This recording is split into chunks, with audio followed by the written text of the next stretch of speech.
Hey, how's it going? This is Royal with Poxel Central RTV Style, and tonight we have easygoing politics. And let me bring my co-host tonight, Vangela. How's it going? Hey, going great. How's it going with Oh, you?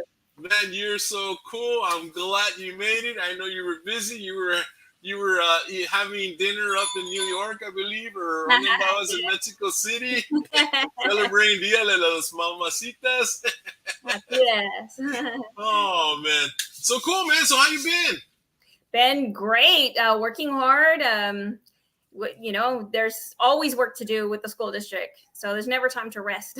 Testing, testing, testing, ¿no? Yes, that's No, right. hombre. So yeah, no, pues qué bueno. Pues we got a great guy. He's running for the Board of Education for the state of Texas for District 3. Let's bring him in. His name is Pete Garcia. Here's Pete Yay. Garcia. How's it going, Pete? ¿Cómo te va? Pretty good. Muy bien. Muy bien, Yeah. muy bien. So great, man. I'm glad you called us, and I'm glad you're here. This is going to be a great show.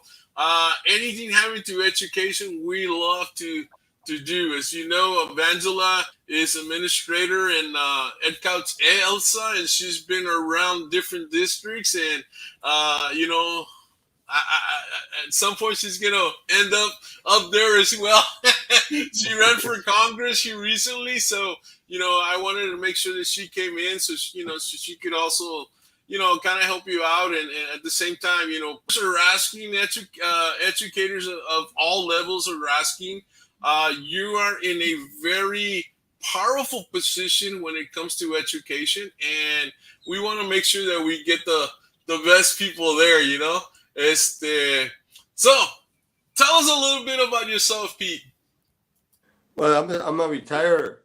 I used to be a salesman with account manager for national companies like Cargill and Excel, and also I kind of retired after 30 years.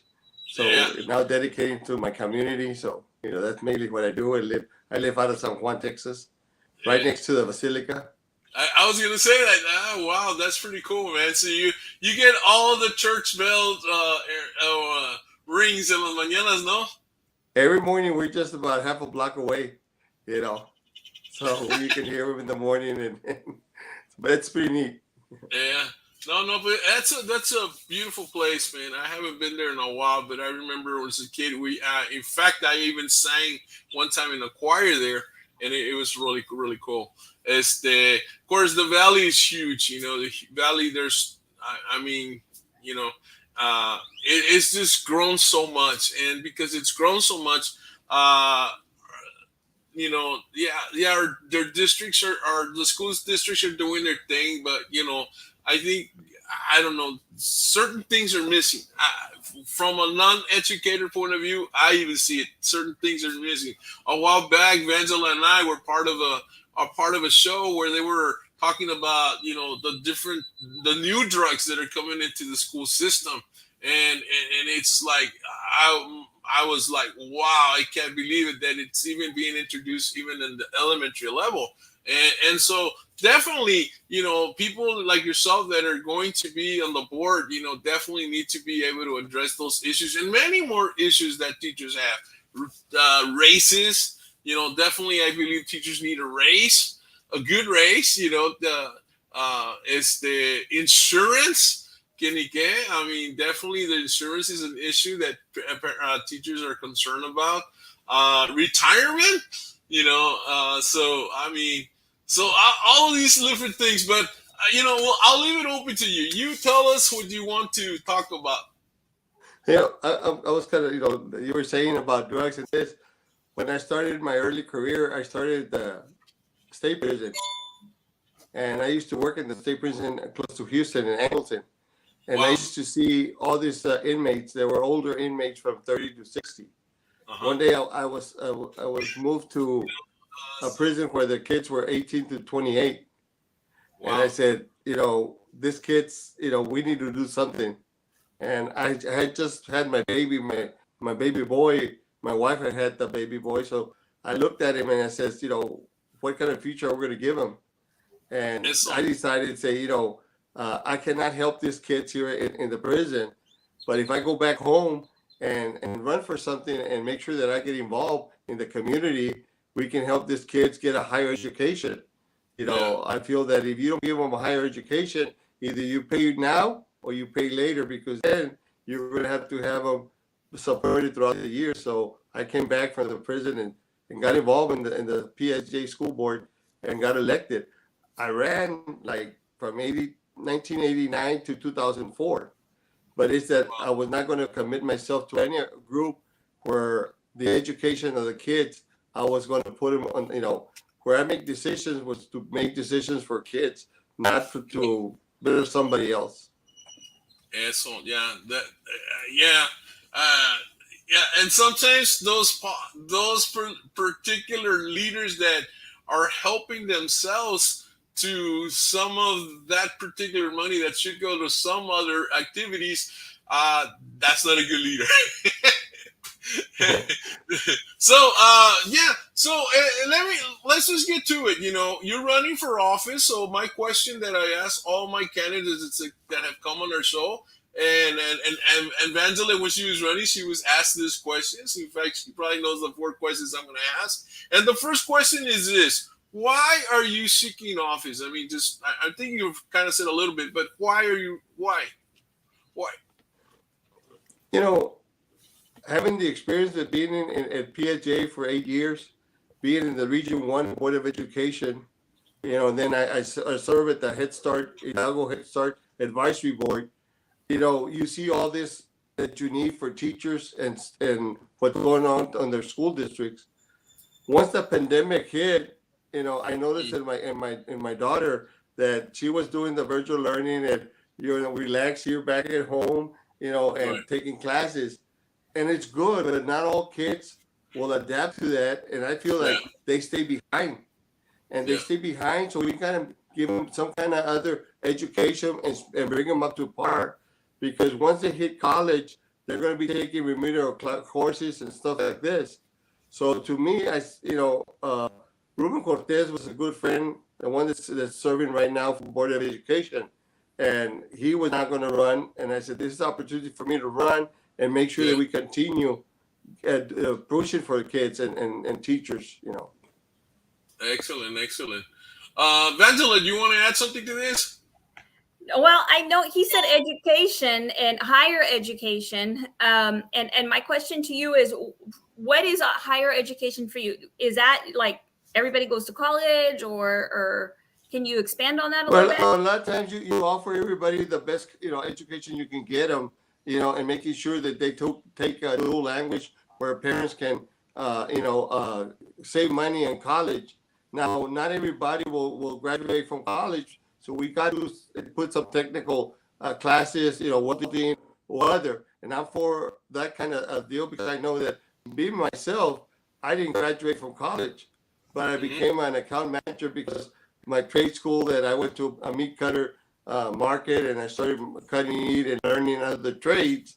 And I know that other kids can succeed, but now the way things are getting, technology and everything, well, the best we give them, the more education we give them, the better they can survive, and be out there. I tell my kids, the problem is when you don't have a high school or a college degree, is that you lose your job and you start from the bottom again.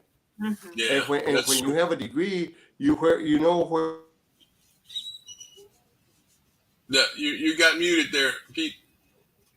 Pete got muted there a little bit. Ándale, Pete. I don't know. Try get close. We can't hear you. We can't hear anything. No, we can't hear you. So yeah, he's making a good point. Yeah, definitely, education is the key, because eventually when the student is out, he's graduated, and so if he wants to get a job, he might get a job, but eventually if he loses that job, he's gonna start in the bottom. Right. So your college education isn't for everybody. Not everybody. There's kids that don't even want to attend high school, much less continue their education at college. But if there's a job field of, some type of field that they're interested in, then they should pursue that. Yeah, definitely. If we're not offering those opportunities at the high school level, or at least letting them get their feet wet into the different job, fields that are out there, kids aren't going to know what they want to do. Right. Yeah, that's true. Hold on. Trying to send him a message on the private chat. So look at the private chat, Pete. Te mandé un mensaje. You might want to try to restart your computer so that you can come in. Either that or it might be an internet issue. Probably is an internet issue because Angela, I see you really well. Yeah. And the whole bit, and you see me really well, right? Yeah, yes. I'm seeing it. So yeah. Oh man, I hate when this happens. Pero pues ni modo. So the thing here is, Pete was talking about some of the points that Pete wants to work on. I know Pete is definitely is running for office to support each student with the resources they need to succeed. And Ventula, what kind of resources would those be? What resources would a candidate? I mean, not candidate, but needs. I know there's needs in kids with disabilities. I know the what is it, ESL needs. Obviously the kids, what do they call the kids that misbehave? There's issues there, resources that are needed there. A lot of times those the kids that tend to get in trouble a lot are the ones that don't really they're not interested in pursuing an education. They don't see an importance of getting an education at this point until later on in their life. They wish they would have done it. And so I think it's our job to do what we can to get them to see the importance. And, some of those resources could be something as simple as a mentor. And I can tell you right now, I'm mentoring a young man who is, he is special needs, and he was skipping every day. And as soon as I started mentoring him, and every morning he comes and sees me and checks in with me, that's a simple resource, doesn't cost anything. But I'm sure there's a lot of other resources out there that involves money, and that's where Pete would come in, or whoever wins the selection, and it could be simply funding for certain programs to help assist our students. Yeah, definitely. Here, let me try. And the thing is this, that ¿cómo te diré? Hold on, let me send Pete a message here on the phone. Try to restart your system. You could type it on the screen. Well, yeah, no, but I sent it to. I did, but I don't think he's not familiar with the system, so he can't see on the private chat. So, I'm going to pull him out like this. There we go. And there we can continue until he can come in. Yeah. I know one of the big questions that is on every mind. So maybe when we bring him back in, we can talk about state testing. You are ready. I know he's definitely against it. But yeah, let me change the banner here a little bit, and we'll continue, you and I. So yeah, I think that's definitely preparing the students for success definitely is what we need. It definitely it's so crucial. And one of the things that Pete was saying, that kids nowadays, they're being taught, and it's not a teacher thing. It's just that it comes from the top and it goes through administrator, it goes down the line to the teachers, and they're focused so much on this test, on the STAR test, and yet they're losing out on. Let's see, can you hear us now, Pete? I can hear you. Yeah. All right, now you can talk. Awesome, good. Maybe that's what you need to do, is just get out and then come back in. Okay, cool. Let's bring you. Yeah, that worked. Okay, super cool. So yeah. So could you hear everything we were saying? Yeah, I was hearing it, and I heard the special needs kids. Yeah. Well, yeah, she didn't mean to. She didn't mean to say all those bad things about you. No. She did good. All good things. All good things. But go ahead and talk about what we were talking about, Pete. Well, she was talking about special need kids, and I want to be a champion for that, because you see, we need special teachers for those special kids. And the more training we get them, or more resources for trained teachers to address the special need kids, the more successful we're going to be. I compare it sometimes. It's like when we do food at home, hacemos comida. Yeah. Si acaso te hacemos comida y te lo pongo y te digo, amor, corazón, mijo, ven a cenar, mira, te hice esto, it tastes good. Oh, yeah. Pero si te digo, ven para acá a comer, o dales, ven a cenar, it's the approach that we take that makes those that loving, because anybody can do beans, but it's the love that you put in them. And that's what, sometimes I say, if we can give more training to teachers, and there's special teachers that need those special kids, not every teacher can, sometimes in districts, we want to move teachers from one area to help us over here, and it doesn't work. You got to have special teachers and special training for those needed special students. And I want to work hard in that area. Yeah, no, you're so right. It's all about love, because back in the day when we were kids, students, and we were whatever, good or bad or whatever. There was those teachers that really show their love, and I'm sure there's still teachers like that now. But man, lately, even the good teachers are now getting burned out. A lot of the teachers, especially during this pandemic, they just decided to retire and call it quits, even though they, in their heart they wanted to. But it's just it's been too much for them. Too much paperwork. Too much of everything. And I think bottom line is one of the things that you talk about here is that you want to address the staffing shortages, which is kind of like what I'm talking about here, by respecting teachers and fighting for increased pay raises. But I like the fact that you're saying they're respecting, and a lot of times I think our teachers don't feel respected. Do you see that, Vangela? I mean, I know you're an administrator, but I mean, overall in general, not so much in your school, but maybe even in your school, I don't know. Do you feel like teachers feel disrespected? I see it all over. I'm in a lot of groups where there's teachers and administrators involved, and a lot of teachers are just quitting. They're going into instructional design and technology because they do not feel appreciated. Now, and a lot of times it's not that administrators don't want to support their staff, but coming back from this pandemic, what's happening is these kids have been out of school, a lot of them for 2 years. Yes. And so they are not trained, and they're coming in. For example, at the high school level, we have kids that come in, they were in middle school, and all of a sudden they're high schoolers now. And we are having to deal with discipline issues that normally we wouldn't deal with, and we're having to train kids again. Teachers are burned out because they have excessive amounts of discipline issues in the classroom, way more than they've had in previous years. Wow. And sometimes, some school districts are just not, now there's like a competition out there to see who can pay the most. But there's some school districts who are smaller. The tax revenue that's coming in is not enough to be able to increase teacher pay, right, especially our special needs, students, our special needs teachers. Yeah. And so they're leaving the smaller districts to go to the larger districts. And what does that do for our smaller communities? It leaves us, leaves them in a bind. Inadequate. Really, yes, it does. Wow.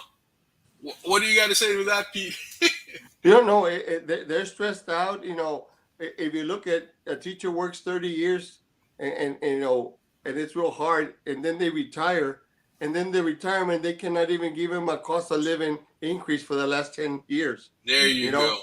So I would see them like, why would I kill myself when at the end of the day, my retirement will barely make it? We're going to have to get another job or cut ins because, we never get a cost of living increase. So I understand. And then they're loaded with paperwork, politicians sometimes always blame teachers instead of we should be the backbone of the teachers. Right. Yeah, that's true. And I mean, bottom line, I mean, you guys are the step above the school board. I mean, you guys, create law, you're there.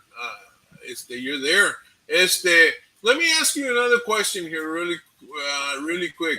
Um, what makes you the best candidate? You know, a lot of times, if you don't stand up and speak for teachers, or we're up in the state board of education, and we're just going to be a puppet that we're going to say a yes so and yes so just because it's going to pass.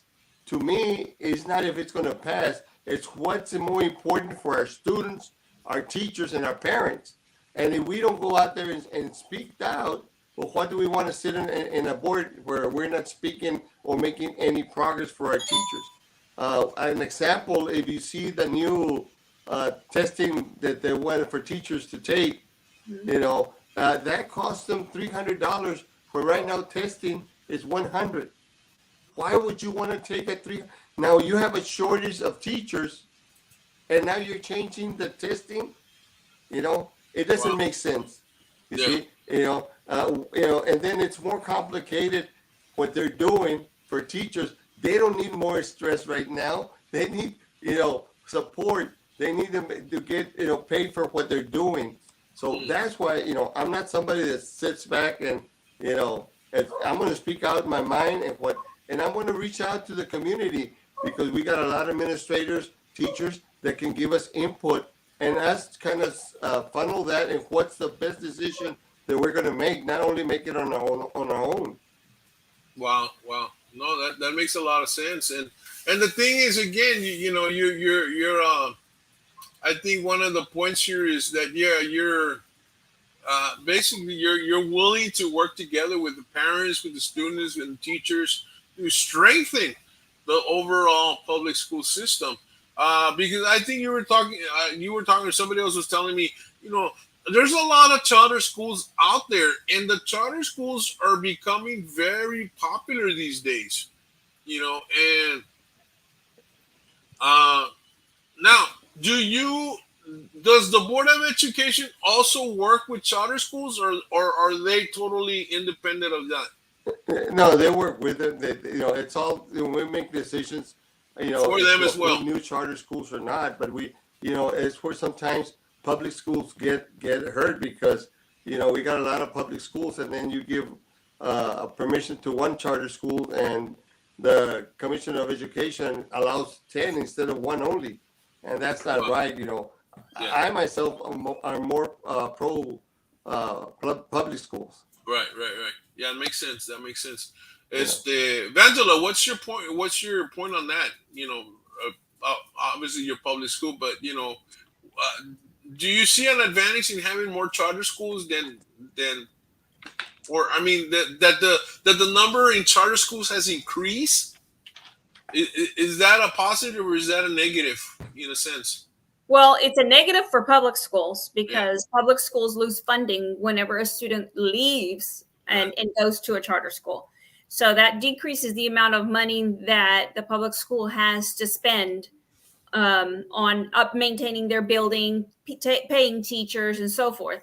So if there was a way that it could be compensated, or there could be a set amount, or but the way it is now, every time a student leaves us, withdraws from our school and goes to another school district, we lose funding.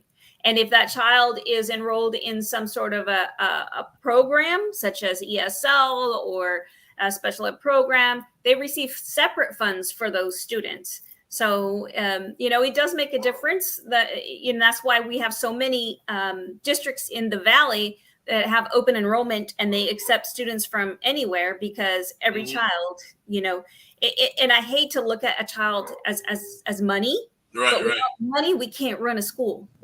Right. We need both. It takes money. It takes money. Yeah. And you're right. You hate to see a dollar sign right on the forehead. Yes. But it's true. I mean, that is a fact. I mean, running a school is running a business. Yes, it is. And the thing is that the business has to be run right, with ethics and with the best interest of the community in mind. And sometimes that does not happen. And so that's where we need people like Pete that can go in there and clean house, or. You know, and we don't want to be, you know, like for me, I represent every child, and every child should be wherever they are, Yeah. get the best education.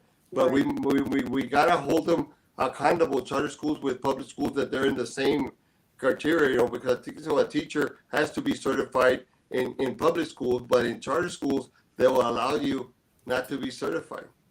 Am I Yeah. correct? Mandela, is he correct? Yes, that is correct. And so that's where you know, ultimately it is a parent's choice. And Yeah. you know, as an administrator, I respect whatever the parent wants. You know, if they want to stay in public or go to charter, you know, regardless of whether the teacher's certified or not, that's up to them. You know, and Yeah. it may hurt us a little bit as far as funds go, but we'll continue. We'll move on, and that's what it comes down to: doing what is best for your child. Yeah. Let me throw this bullet point your way, Pete. Yeah, Pete, you oppose high stake testing, and you rather have the classrooms focus on learning. Can you explain that statement to me?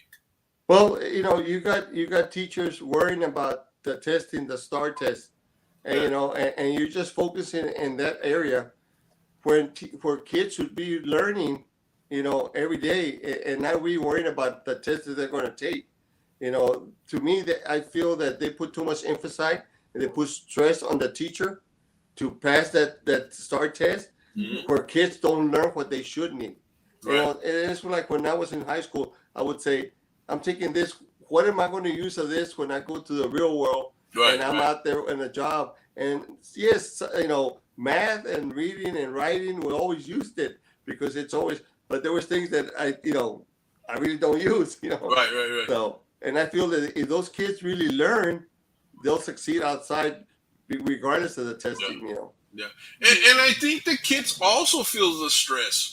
I know I'm a test tutor, and you know I remember a couple of years ago, you know, a couple of my students, you know, the parents tell me, man, they're just so stressed about this test. I mean, that was the parents telling me this, and I'm sure the kids were as well, but they don't talk about it. But I'm sure that the students feel stressed too because you know they're being placed in a certain position. They're being labeled as to you know where you're at, you know, number one, number two, number three, number four, and so on.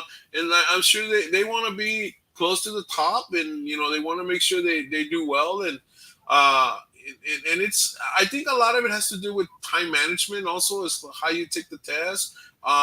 You know, a little bit of critical thinking and analyzation and kind of that, because you gotta you know kind of approach it like a chess game, you know, and take your time and make the best possible moves as to when you're taking the test. But yeah, you're right. I mean, I remember as a kid I used to read about Davy Crockett, Daniel Boone, you know, George Washington. We used to do research papers. We used to do book reports. You know, this kind of deal. And nowadays, I don't know, Vangel, is any of that being done nowadays? Do kids know about the great American heroes of the day? Do they? I mean, in high school, is British literature being taught? Is American literature being taught?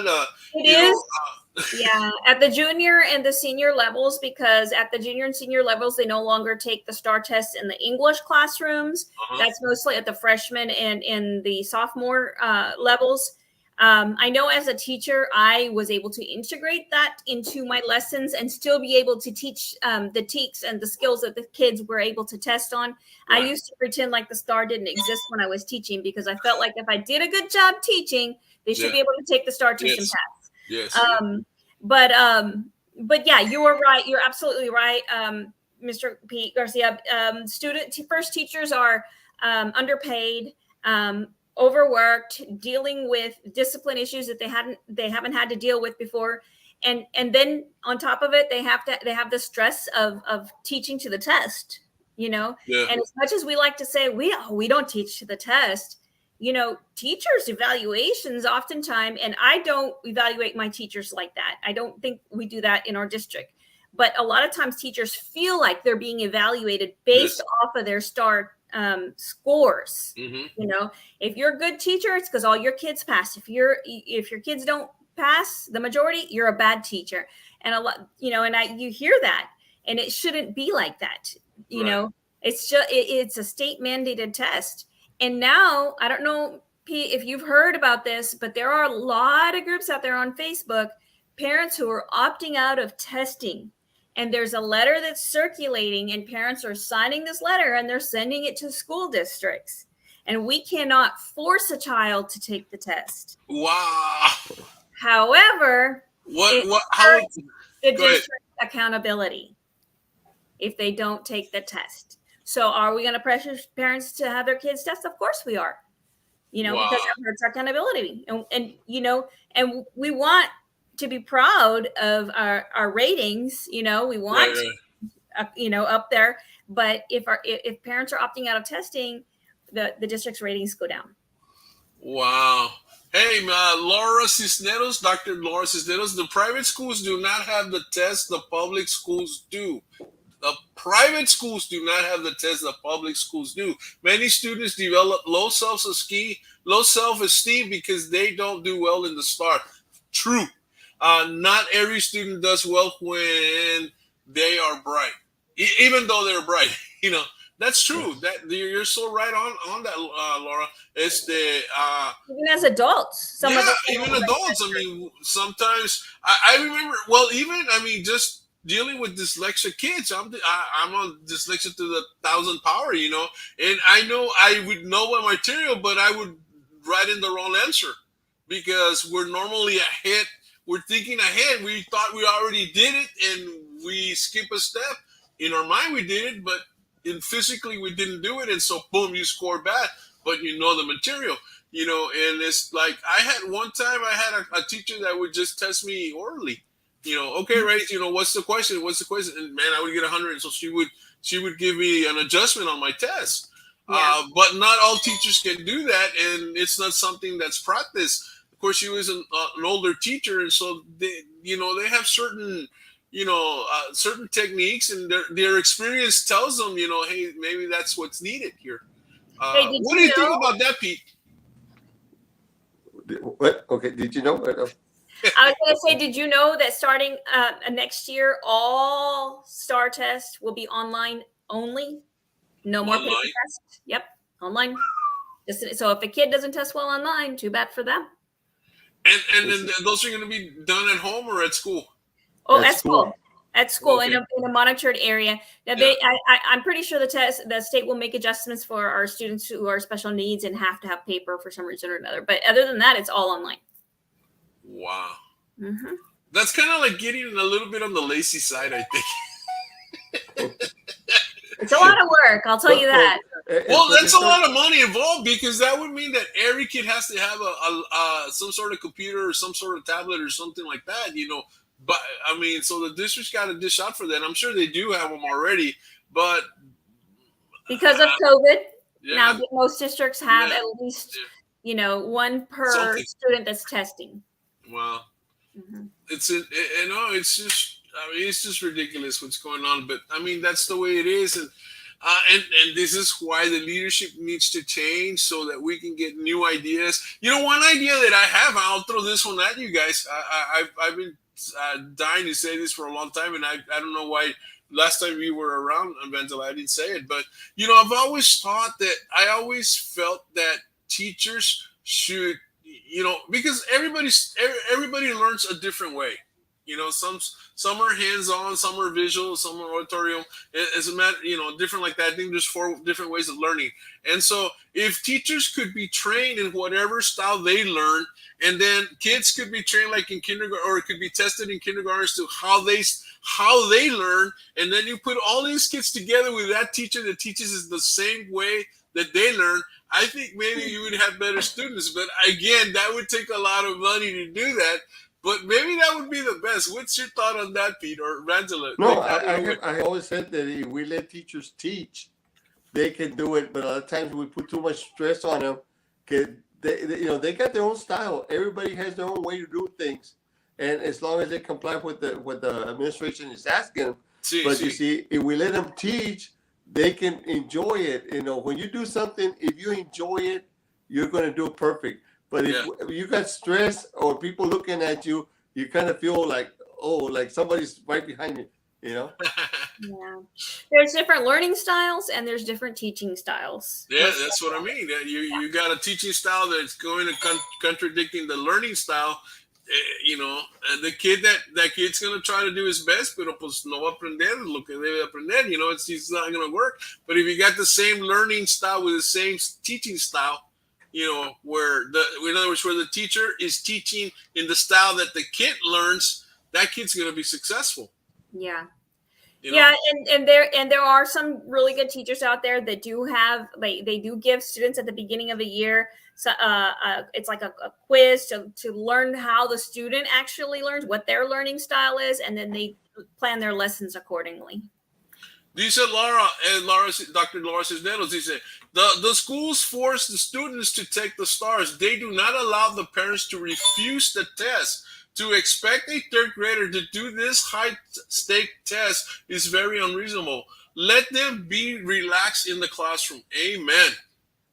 But, maybe that might change. I don't know. I don't know.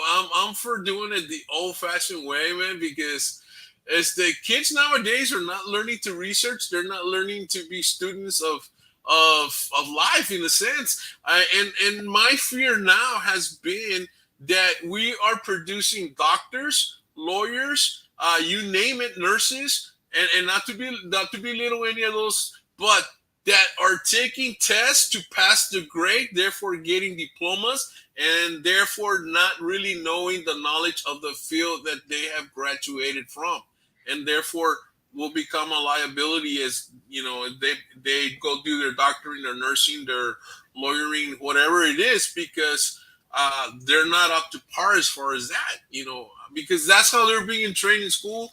And college is different, universities are different, but still I just feel that that's the way they go, and sometimes they're not successful, or you get a kid that might even be a valedictorian that can't handle college.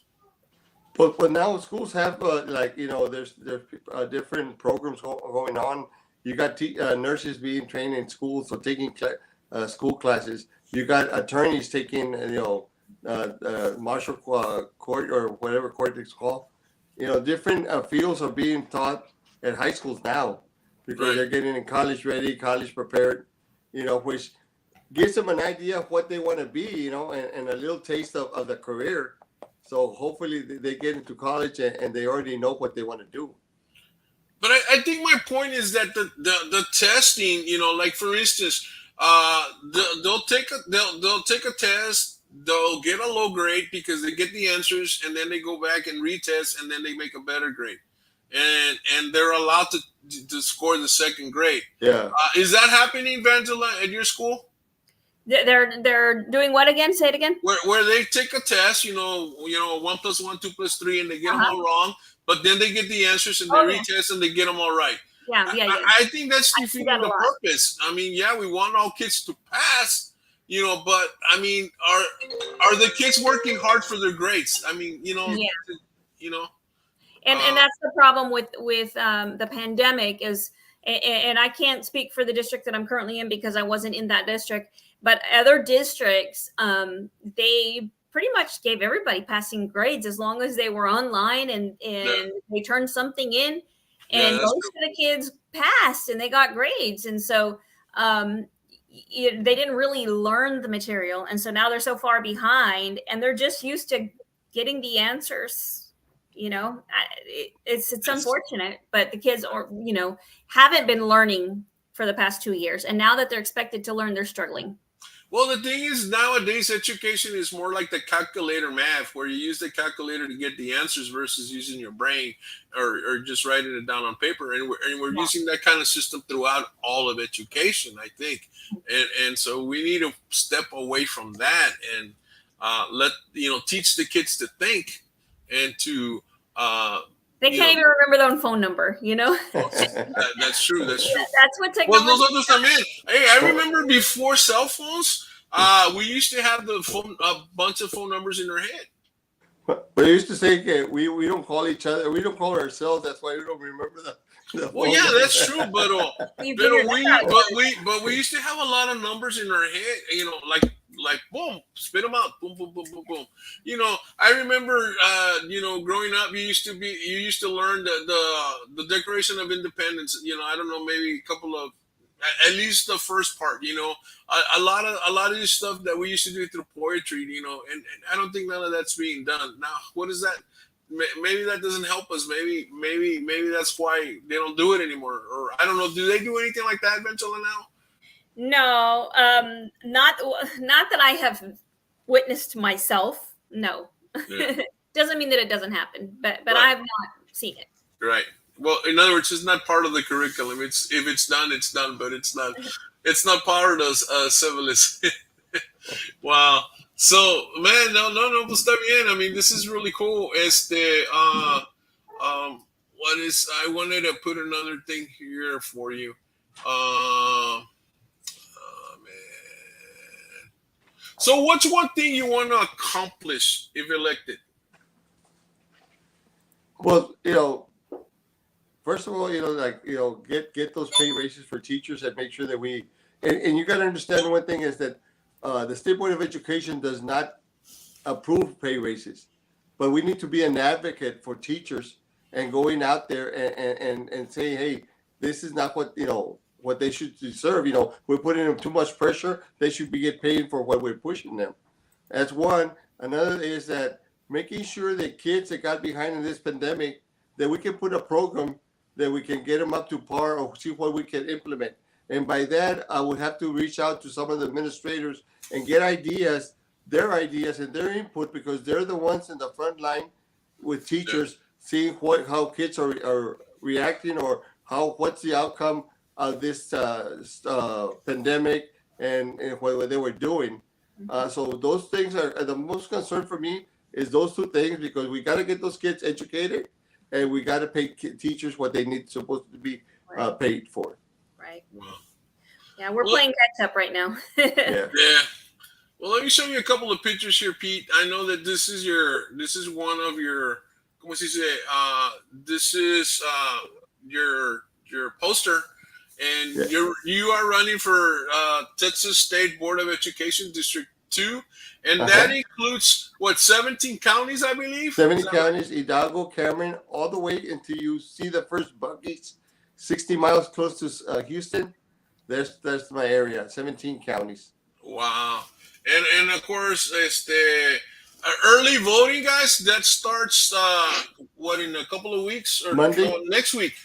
Yeah, Monday. No, ya empieza next Monday. It starts early voting, 16 through the 20, Monday through Friday, and then the election day will be May 24th, which is going to be a Tuesday as well. So get out there and vote, and we need to get Pete elected into this position.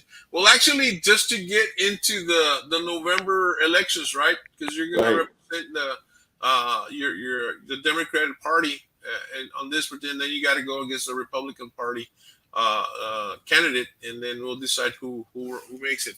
Of course, that's a picture of you. This is a picture you'll see on all his posters.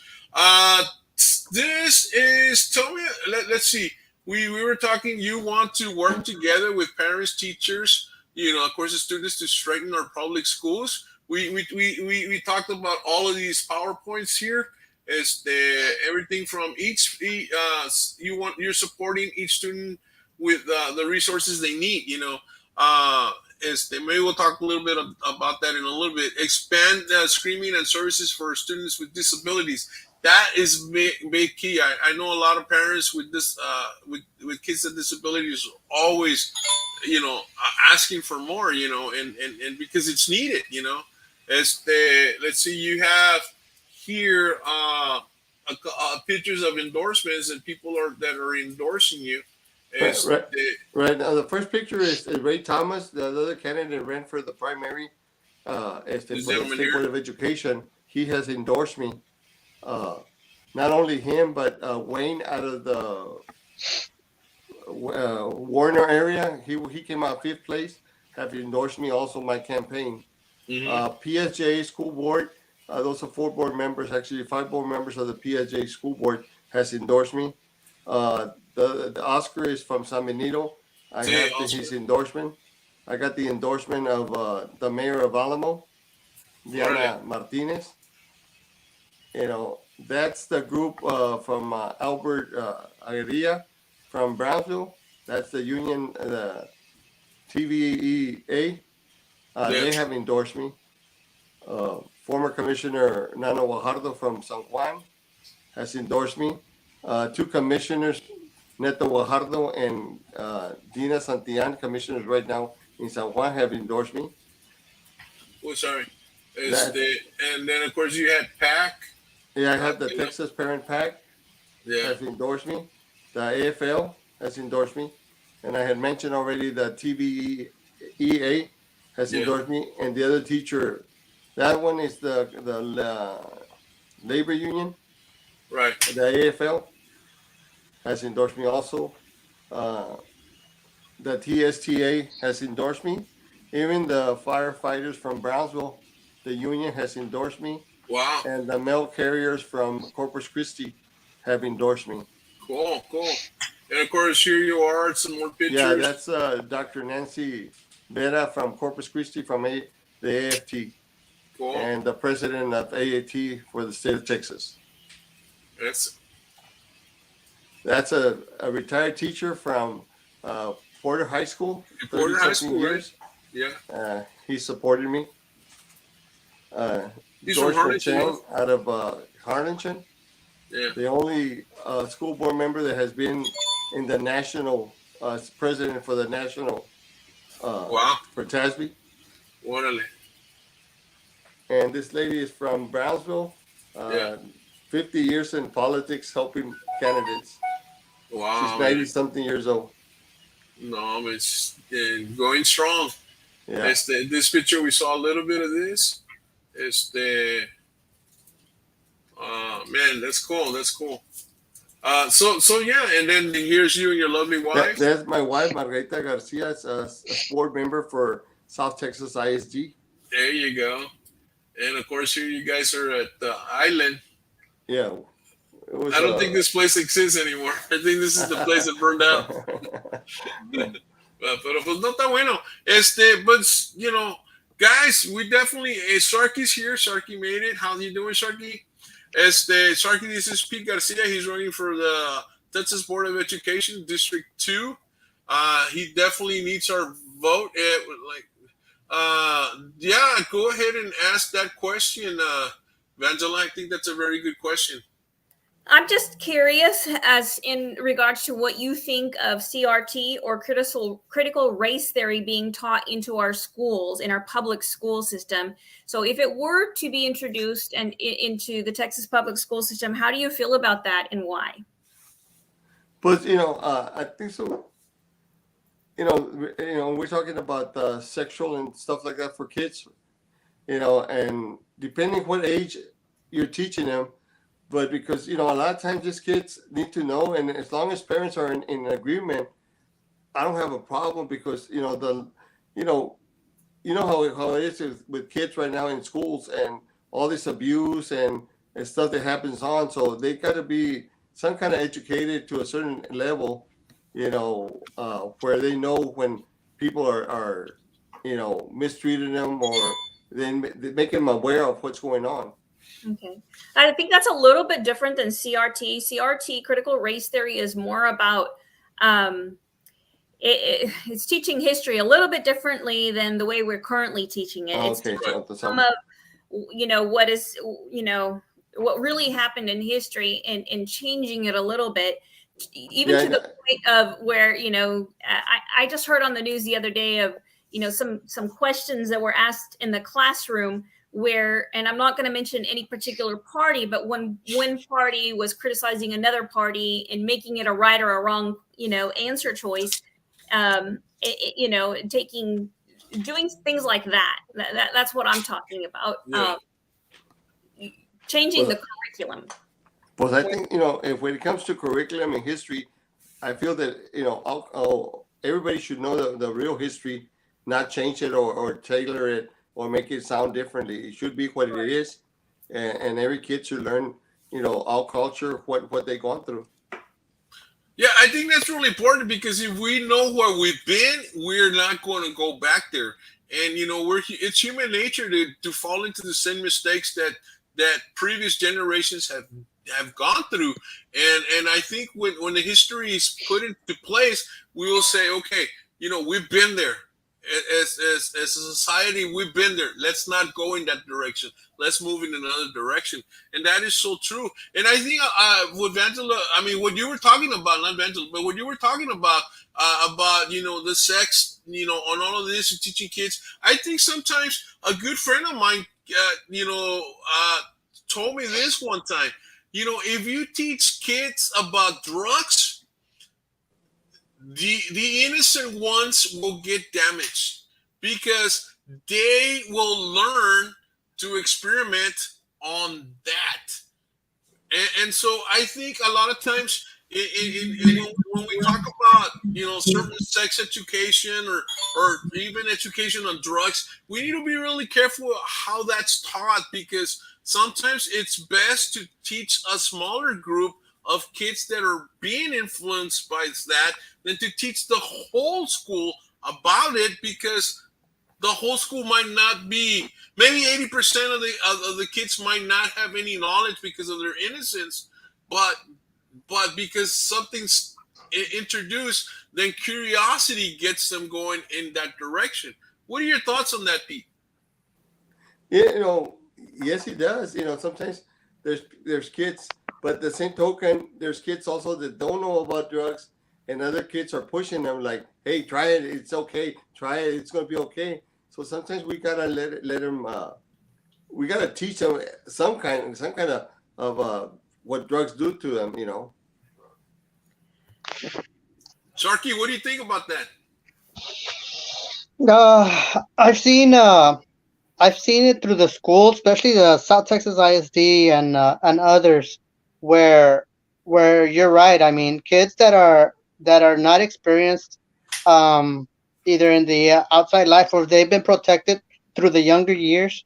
The curiosity, you're right about that. The curiosity makes them wonder, okay, hey, it can't be that bad, and they end up getting in trouble, or they end up getting charged with something when they really had no idea what they were getting themselves into. But the the way to I think the way to approach this is to have some sort of a part of a class or education or something to tell them, this, you do this is going to get you a felony, or this is going to get you that, but you got to do it at the appropriate age. Right. Right. We're not talking to kindergartners and first graders Right. about blunts and vapes, right? And so the same should I in my personal opinion, Right. with sexuality and sexual orientation, Yeah, the whole gender thing right, that's coming out, it's like, right. when is it time to teach these kids whether they want to be a little boy or a little girl? You know, I uh, think personally, I think that's getting out of hand. yeah, That's and that those are issues that the school board, people like Pete are going to have to deal with because they're the ones that are going to create law for us. right. Does that make sense, Pete?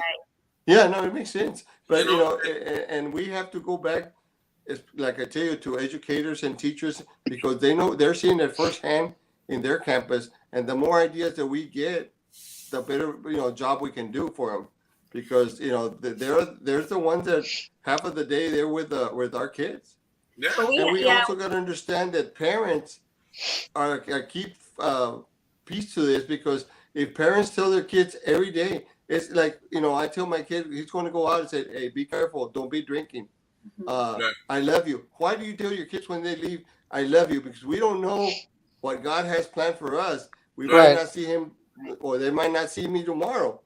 But we gotta keep kids, reminding them every day, "Hey, be careful. Have a good day. Listen in school. Pay attention. Give it your best." Any kind of encouragement that hmm we do to kids, so they can go out and do the best every day. Right. Because we don't know what's coming on for that day for them. yeah, You I know think what's another you know what's another thing that happens frequently at the school districts, and I think it's a big mistake that they get caught with drugs, they get caught with something illegal on campus and stuff, and the staff actually hides it because they don't want the school to get a bad name, or they Right. don't want, the reputation of the school district, or somebody. I mean, that's a bad deal because now you're minimizing what's happening. So the kids start thinking, you know what, it's all right. The school's gonna hide it. They don't want to get in trouble, or they don't want to make themselves look bad. Right. I think that's one thing that needs to change at the school districts, and I think it happens everywhere at every school because they don't want to get tarnish their names. Right. Can I? Angela, what do you think about that? I was just going to go back a little bit to Yeah, go what we put were it in talking reverse. Put it in about, reverse. the sexual orientation and all of Yeah. that. I think what it comes down to is parents. It doesn't matter whether you're Democrat or Republican. We want to be the parents. We don't want Right. to be co-parents with a state. We don't want to be co-parents with anybody. We Right. are the parents. And so there's certain things that should be taught to our children that only the Mom and dad. parents should be teaching them. Yes. You Amen. know, and not, we shouldn't have to have sex ed. And if there is something, then I think, Mr. Pete, you said it. It should be optional. It should be a choice. It should not be mandatory. And teachers should not be sneaking in, that type of thing into their curriculum and, getting away with it. And that's why it's important that as administrators and so forth, we continue to do those walkthroughs. And that's why we need to be transparent with our curriculum so that our parents can see what it is that we are actually teaching. Yeah, that's so true because bottom line, there's values and values and then there's certain things that, como dice Sharky, and I'm saying it too. You got a kid and you teach him or you introduce him to a certain subject, they're gonna be curious. Kids are naturally curious and they're gonna try it. Oh, maybe I can get away with it, or maybe it won't happen to me. So many kids have tried drugs and have died because of them because.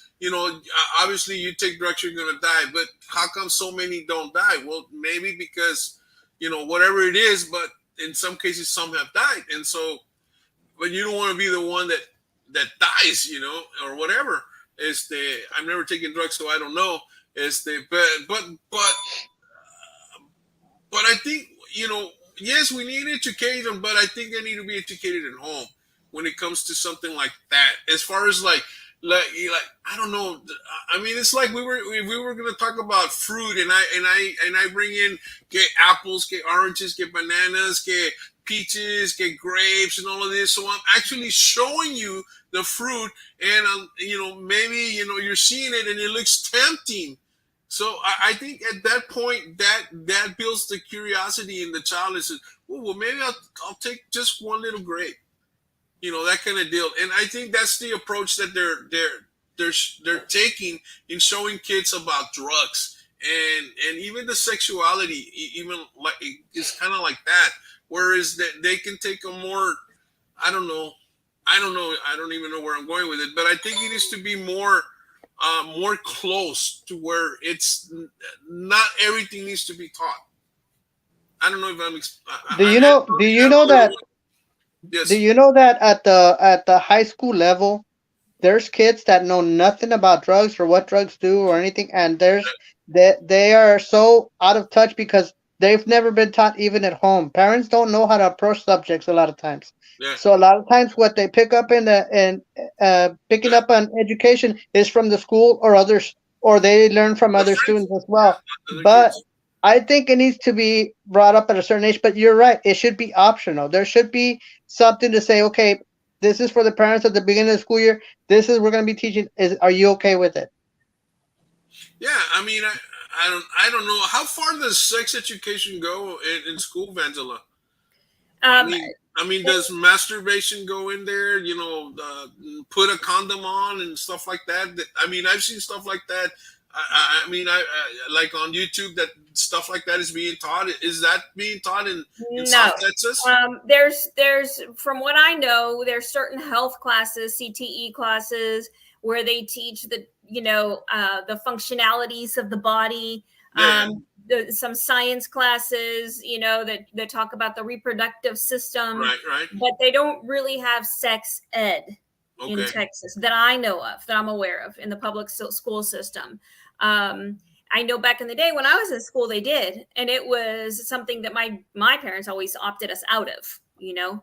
And those who did go, they went into a separate room and they got their presentation and they came back. And I remember I was always left behind, you know. But that was my parents' choice. Right, right. So So I was The going to ask parents you. know best. Go ahead, Pete. I was going to ask, how much do we have of parent involvement in schools? Because I know that when I was Not a in the lot. board, we had a big parent involvement, and it looks like it has gone down. And then with yes, the epidemic, we kind of kept parents away yes, with the Right. schools shut down. And I think so there might be a program that we have to look and try to revise and train more parents to, because you sit on the table and most of the kids have their phone in their hand instead of eating, instead of having a conversation with Yes. parents and kids. It's avoided. Everybody's silent. They finish eating and the yes, plates are picked up. And I think so, that might be something that, I know that I don't have the power to do those things, but we advocate and push more parent involvement in campuses and bring them back, because I think so we isolated them and they stayed outside. yeah, yeah, That's true. Well, That's true. I think another thing that needs to happen is technology has advanced so much that everybody's got a cell phone nowadays. And it seems to me that, students, they want to have that phone with them 24/7. And Yeah. in the schools, it shouldn't happen. You know what? You go into a classroom, you put it in a basket or you turn it into somewhere or leave it in your locker. But this idea of a kid having their phone and saying, well, no, because I'm expecting a call from my mom or I'm expecting the whole day, it's a distraction for them. Yeah. yes, And I Or mean, it serves no purpose for them to be going through the whole well, the day. idea is it's there for security, Sharky. I, That's the I main. I understand. I but understand, but No, but no, but that's the excuse. You know. yeah, yeah, I also saw it that they take the phone, they take the charger because they run out of battery. yes, Well, that tells you that they've been in the phone the right, majority of the time. So right. here's the They've been solution. on. Here's the solution. You buy a shoe rack or shoe holder, right? Yes, You get a Grenades. like a charger or a station, and you set it up so that kids, when they walk in, they put their phone in there, they can charge it, but it's in that little shoe hole yes, pocket, and they can't get their phone until they are exiting the classroom. So if every teacher has one of those, that is That's a pretty good good. way to keep That's control of it, and they're not distracted looking at their phone all the time. right, right. I think the times have changed, and policy needs to change with it to put Yes, yes. those restrictions in place. It's a right. complete distraction. We didn't have phones when we were in No, school. no. And No, that's what I tell these kids. They're like, but what if there's an emergency? What if my mom needs to call me or yeah, my abuela's sick? And Well, I'm like, then it they'll call shouldn't the matter. You're in school. school. Yeah, That all of that happens after school. I know. Believe it or not, I mean, we were so poor. I didn't have a phone in my house. I'm talking about a house phone till I went to college, and that's when we put our phone in our house, and that's because we never needed one.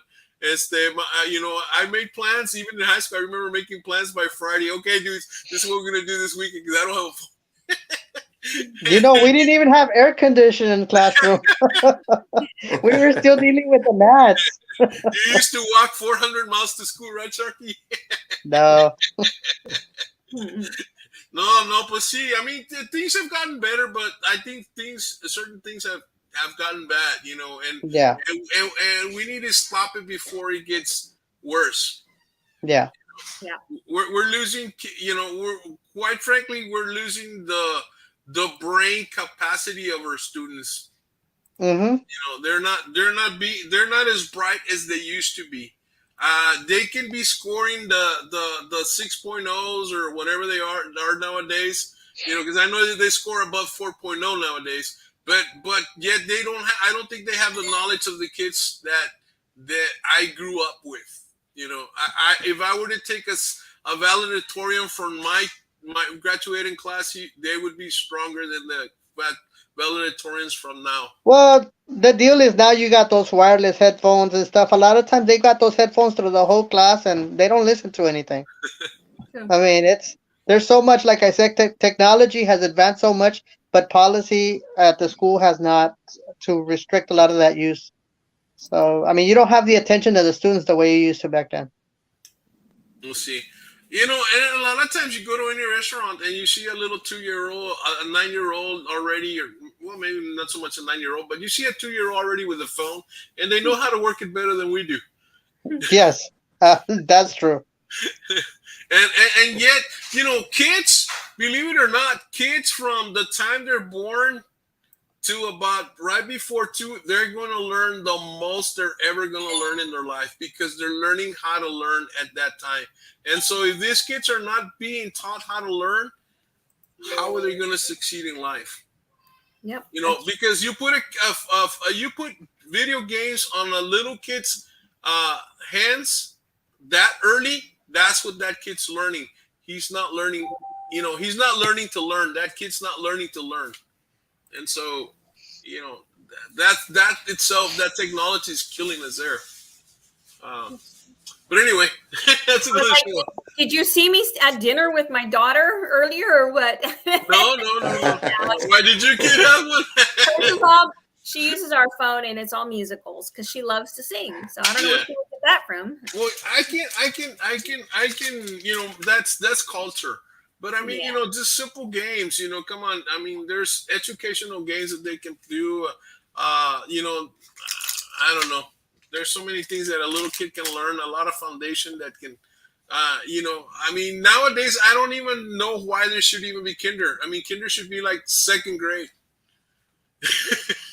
Because you think about it, look at the technology. If the kid is starting at 2 years old with a tablet, they should start doing schoolwork at that time. You know, they're learning, right? They know how to do complicated things on you know, playing those games. It's critical thinking already. You know what I just found out that there's actually a new thing this year that, well, I think it happened a few years ago, to where you can send kids to pre Head Start, I believe, at 4 years old.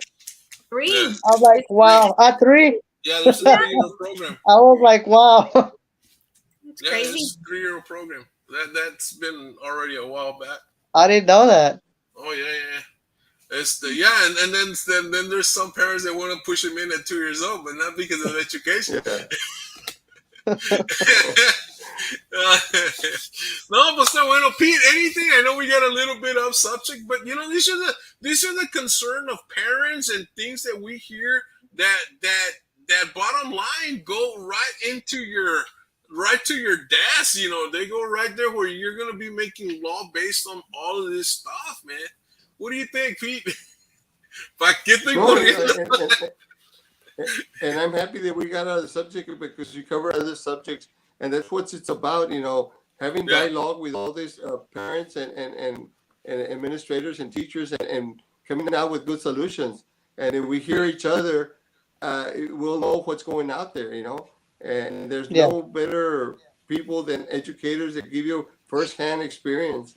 So I'm glad that we had this conversation. You know. There you go. Just take notes.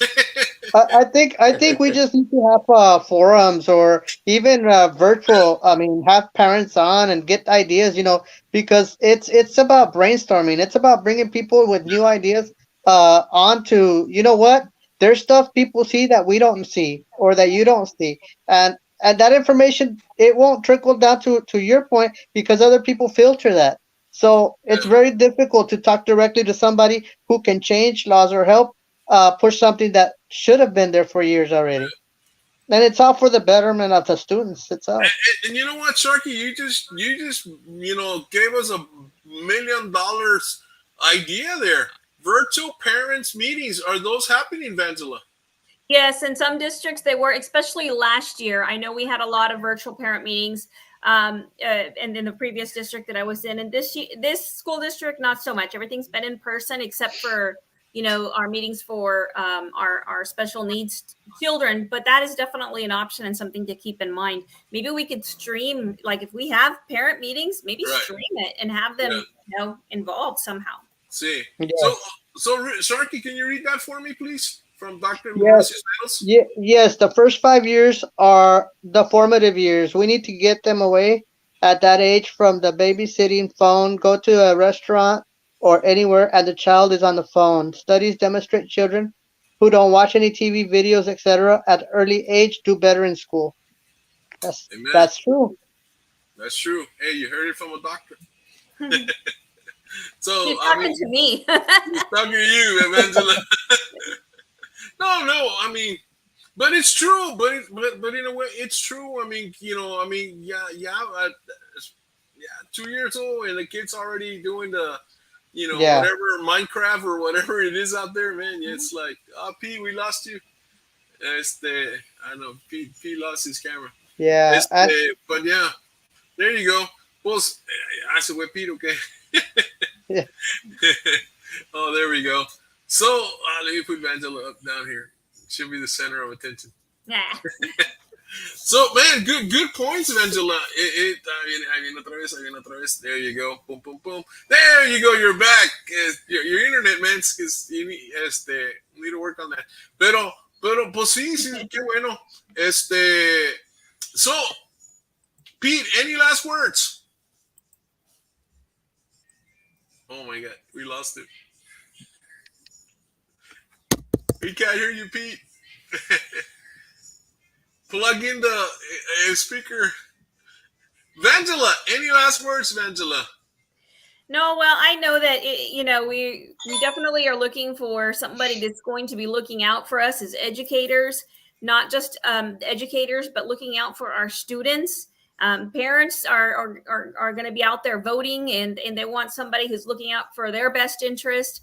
We all want what's best for our kids, and so I'm glad we did this show. We got to hear what Pete has to offer the community, and it ultimately comes down to who is going to offer us the best for our kids. So yeah, that's definitely a plus. Pete, he's having some internet issues, but man, you know what? I'm glad he came in. I'm glad he gave us his opinion on his thing. Laura always says, please, everybody, get your family and friends to get out and vote. Every vote counts, and yes, it's so right. We saw that with the arena vote. We killed that arena, and so that definitely voting. Your vote has power, and we need to get more citizens to get out there and vote. Sarky, any last words, Sarky? Yeah, this is a good start where I think we need to make it more of a conversation point where we start bringing the parents and getting ideas. Bring them on the show, and we can start talking because a lot of parents are they don't know how to use technology. They don't know how Yeah, to get their word out to talk to people like Pete, who can make a difference.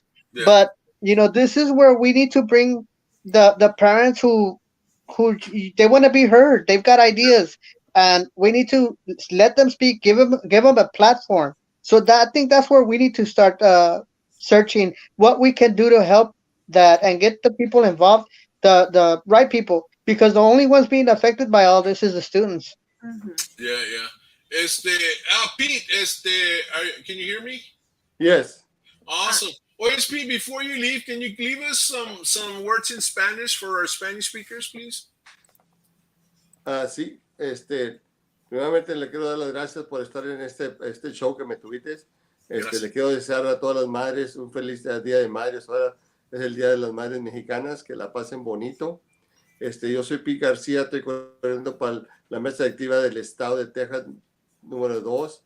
Les pido su apoyo, que salgan a votar ahora mayo 16 al mayo 20, es el voto temprano. Es muy importante, si votan por mí o salgan a votar, expresen su voto, porque es muy importante salir a votar. Mayo 24 es el día de la elección. Yo quiero representarlos a ustedes en Austin y hacer lo mejor para sus hijos, porque es muy importante la educación de sus hijos y que sigan en la escuela y el colegio y que se graden, ¿verdad? Porque invirtiendo en ellos ahorita de jóvenes es mejor que invertir cuando estén más grandes, porque ya sabe que sin educación, sin un trade o algo, estos niños van a venir a pedirnos para atrás: papá, me prestas, me pagas esto. Por eso es muy importante sacar una educación. Muchas gracias de nuevo. No, de nada, Pete. Muchas gracias. Vanzela, any words here? English or Spanish? En español o en inglés. En español No, o en inglés. yo creo que Pi lo dijo todo, ¿verdad? Es muy importante que como padres, como educadoras, salgamos y que votamos lo que es el mejor interés de nuestros hijos. Ellos son nuestro futuro y todo lo que, ¿verdad? Si no votamos, estamos diciendo que no nos importa. Entonces hay que ir a votar. Así es. Exactamente, sí, eso es muy importante. Si no votan, no les importa. Y la educación de nuestros niños, de nuestros jóvenes, es lo máximo. Ellos son el futuro. Y realmente, como dijo Pete, después, ¿quién te va a cuidar? ¿Quién te va a cuidar a ti, papi? ¿Quién te va a cuidar a ti, mami? Estás invirtiendo no nomás en la educación de tu niño, de tu niña, sino que estás invirtiendo realmente en tu futuro. En tu mismo futuro. And wow, I never thought about it that way, but it's true. It's true. You know, when a kid is successful, he's going to take care of his parents and grandparents and so on, you know, and be the provider of the family, you know, and then it goes into a cycle where the generation gets better. The family tree starts growing a little bit brighter, a little bit better, a little bit all of that. Mr. Garcia, thank you for discussing your platform with us. Yes, thank you, Dr. Laura. And thank you for joining us here. We need to get Dr. Laura on the show one of these days because she is full of a lot. Yes, as a matter of fact, Vangela, Dr. Laura wanted to have a meeting with you and me, and maybe we can make that happen here in a couple of, I don't know, whenever you're available. I know you're up north and we're down in Brownsville. This is our last week of Texas, so testing. So. Sí. No, so that's testing is a problem. Ya, una palabra más. Dígame, sorry. Para los padres que están viendo, hay que poner ojos a los estudiantes, porque saben que si sus hijos no están poniendo atención a la educación, de nada sirve que estén yendo a la escuela. Entonces, si traen el teléfono y traen excusas todo el tiempo que lleguen a la casa y digan, mamá, que no me están quitando el teléfono, no, ¿sabe qué? Se lo están quitando por una razón. O lo trae prendido con el Face, o lo trae prendido con el YouTube, o videos, pero no está recibiendo la educación que se requiere. Entonces, de nada está yendo a la escuela de Oquis. Hay que poner ojos y saber lo que está haciendo su hijo en la escuela. Claro. Y tenemos que venir. Go ahead. Y chequen que he visto que algunos hijos agarran los teléfonos de sus papás y bloquean el número de la escuela para que cuando nosotros los hablamos no entra la llamada y luego los papás dicen, no, pues a mí no me han hablado. Es verdad, wow. Entonces chequen que no esté bloqueado el número. Wow. Correcto. No, wow. No, es que los niños son muy inteligentes. No lo sabía. Son bien inteligentes, wow. No, pues qué bueno. Pues muchas gracias por estar aquí, Pete. Ya no, Pete, aquí todavía no. Mr. Pete ha tenido un problema con el internet, pero entra y sale. No, pero muchas gracias, Pete, por estar aquí. Gracias por el tiempo que se tomó usted para estar aquí con nosotros y compartir sus ideas y sus planes para el futuro. Y les deseamos que llegue a ganar, ¿verdad? Porque necesitamos hombres de buen carácter, ¿no? Hombres que tienen el corazón para servir la comunidad y tienen el corazón para que los niños, nuestra generación, nuestro futuro llegue a alcanzar la grandeza en la vida, ¿verdad? Y man, so great. Thank you, Pete. Y nomás les quiero decir que no va a ser la última vez que si Dios, primeramente Dios sabe a quién es el que esta posición la va a destinar, y si soy yo el que Dios me tiene para noviembre, no va a ser la última vez que estoy en su show. Va a venir a ver qué más necesitamos que hacer. Claro que sí. And you know what? That was a good idea that Sharky said. We should have forums so we could maybe have. And I know Evangela and I, we've been talking about doing a show. And so maybe this is it, Evangela. Maybe we need to do a show where when it comes to, you know, educating the parent or you know, maybe calling it however we call it, but where we can bring parents, like Sharky said, where they can express their ideas. Yeah. And every idea is good. Not every idea is going to be good, but you know what? Sometimes the $1 million ideas come from not the leadership. It comes from the community. Muchas veces puedes agarrar unos 2 topics y como special need kids, we could, Yes. you could all bring somebody que specialize in eso y preguntar las preguntas y enseñar gente, bring parents involved, and Yeah, we yeah. can pick topics. Pero muchas gracias y Pete, before we'll que me let you go. desconecte otra Thank you, vez. sir. Thank you for Okay. being here, sir. Ándale. Thank you. Thank you. See, wow, and so I think that would be a great idea, man. Pete is awesome. I like his approach here. He's definitely wanting to help the community, and so this is super cool.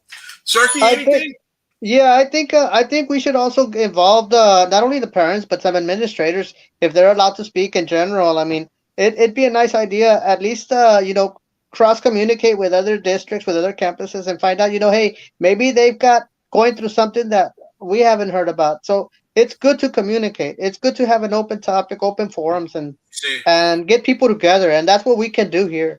there you go. Well, está bueno. Well, guys, we'll let you go. Thank you for being here, Sharky. Thank you for flying in from your trip abroad. I'm glad you made it to the show. Evangela, again, it's always a pleasure to have you. I think we need to bring you more often. I know you're every time I call you, you're always ready for it, and continue to celebrate your mommy's day. And keep that little girl going strong, man. She's so cute. Thank you. Yeah. Appreciate it. I love doing this. So if I'm available, I'm always going to say yes. Thank you. You got it, man. I'm going to give you a call. So I'm going to hit you guys backstairs. Thank you. Sharky, thank you. And this is Royal with Paxel Central RTV style. Let me turn the music on because, guys, we are heading for Mars. Guys, have an awesome evening. Thank you. Happy Mother's Day to all you mamacitas out there. It is awesome. You're awesome. You're beautiful. Great. Get out to vote, guys. Take care. Bye-bye.